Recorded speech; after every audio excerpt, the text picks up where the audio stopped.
Messi ভক্তদের জন্য কি তবে মহাবিপদ?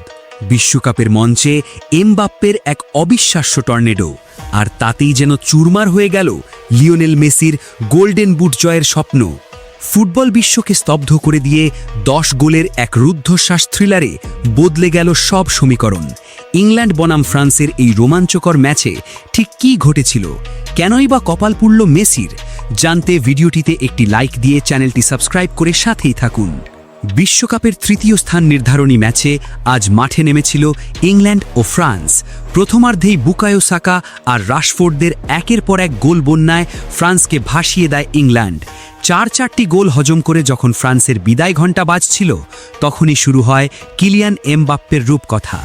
দ্বিতীয়ার্ধের শুরুতেই মাইকেল অলিসের অ্যাসিস্ট থেকে দুর্দান্ত এক ফিনিশিংয়ে ফ্রান্সের হয়ে প্রথম গোলটি করেন এমবাপ্পে। এই এক গোলেই টুর্নামেন্টে 9 গোল নিয়ে মেসিকে ছাড়িয়ে যান তিনি। এরপর ব্যক্তিগত ঝুলিতে একটি অ্যাসিস্ট যোগ করে মেসির অ্যাসিস্টের রেকর্ডও ছুঁয়ে ফেলেন এই ফরাসি তারকা। কিন্তু ম্যাজিক তখনও বাকি ছিল। অলিসের বাড়ানো বল ধরে দূরপাল্লার এক রকেট শটে ম্যাচে নিজের জোড়া গোল পূর্ণ করেন এমবাপ্পে। আর এরই সাথে বিশ্বকাপের এক আসরে 10 গোল করার অতিমানবীয় রেকর্ড গড়া ঠেললেন তিনি।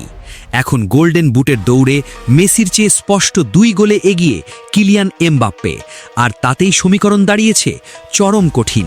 গোল্ডেন বুট নিজের করে নিতে হলে ফাইনালে স্পেনের বিপক্ষে লিওনেল মেসিকে করতে হবে অবিশ্বাস্য হ্যাটট্রিক।